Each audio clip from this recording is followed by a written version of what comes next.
$245 million. That's how much money I allegedly stole.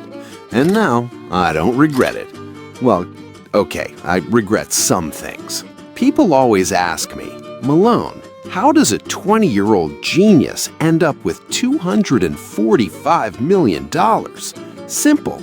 You gotta be smart, you gotta be bold, and you gotta be willing to take risks that other people are too scared to take. I'm Malone Lamb, and this is the story of how I became a crypto legend. Keyword, allegedly. My lawyer made me say that. Anyway, let's rewind. I was born ready. Crypto changed my life. One day I was nobody. The next day, okay, not that next day, but eventually, I needed a plan, a big plan, a plan that would take me from this tiny apartment to a private jet. Spoiler, I got there. I needed a partner, someone with vision, someone with guts, someone who wouldn't ask too many questions.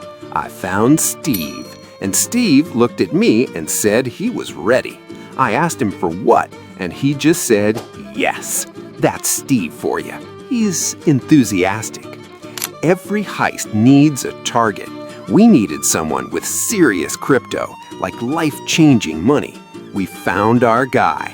Crypto investor, Los Angeles, smart guy, successful guy, guy who was about to have a very, very bad week. Most people would look at a guy with $245 million and think, good for him. We looked at him and thought, good for us. First step, transportation. Could we have flown? Sure. But real criminals take road trips. It builds character. 3 days of driving. 3 days of Steve's playlists. 3 days of questioning every life choice that led me here. At one point, Steve pointed and yelled something about the Hollywood sign. I told him, we're here, Steve. We set up surveillance, watched his routines, learned his patterns, did real detective work. Steve kept getting confused with the binoculars. First, he said everything was far away, and then suddenly everything was huge. I had to take them from him. Game time. No more planning. No more gas station jerky. Time to be legends. We explained the situation to him, very politely, very firmly. He understood immediately. Smart guy. I respected that. The moment of truth. Login screen. Password. Wallet access. And then $245 million. Right there on the screen. Just waiting for a new home. Transfer complete. History made. We were officially rich. We left him unharmed because we're professionals. Now comes the fun part, the best part, the part every criminal dreams about. Cars, obviously. You can't be a crypto millionaire without cars. I bought several. Lamborghini, Ferrari, Bugatti, and a bicycle with a fancy basket. Why not? Watches, lots of watches. I don't know what time it is anywhere, but I look great not knowing. Steve asked me if he was doing it right. I told him he wasn't, but it's fine. But buying stuff is boring. The real fun was becoming bosses.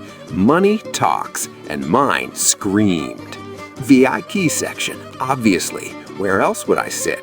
With the poors? I ordered the most expensive champagne. The kind that costs more than a car. The kind where they bring it out with a whole ceremony. Marching band, sparklers, fireworks. A tiny angel blessed the bottle. Between us, it tastes like fancy vinegar, but that's not the point. The point is flexing. The point is letting everyone know I made it. I'm him. I'm the guy. I am the boss.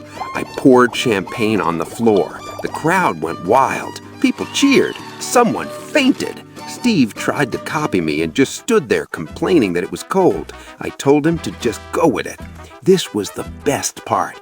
The old friends, the haters, the people who didn't believe in me. Suddenly, everyone remembered me. Malone, my guy, we had math together. Funny how that works. I bought bottles for the whole section. multiple sections, the whole club basically. The comments rolled in. Yo, Malone, looking good. Malone, let's link up. Malone, you remember me? We had lunch together. I loved every second of it. The attention, the envy, the looks on people's faces when they realized I wasn't just some kid anymore. I was the boss. Steve was the side boss. He kept announcing that he was a boss too. Sure, Steve, sure. Private jets, because commercial flights have too many people who aren't me. This is the life. This is what $245 million looks like. Chandelier, hot tub, a tiny pony wearing sunglasses, obviously. Steve kept taking photos for his followers. I asked him who his followers even are. He said he doesn't know, but they're very supportive. Everything was perfect for like a week, maybe 2. I lost track. Time flies when you're the boss. Then I remembered something important. The blockchain. It remembers everything. Every transfer, every wallet, every time I moved money. All public, all traceable. Also, the internet remembers everything. Every photo, every flex, every look at me being a boss post. In my defense, I was 20 and excited, and nobody told me that math and social media were going to snitch on me. The FBI started connecting dots I thought were very well hidden. Turns out when you post photos of yourself with stolen money at exclusive clubs, the dots connect pretty fast. One last night, one last celebration. I had no idea it would be my final bow as a boss. I was the king, the main character, the guy everyone wanted to be. Then the energy shifted. Uh-oh.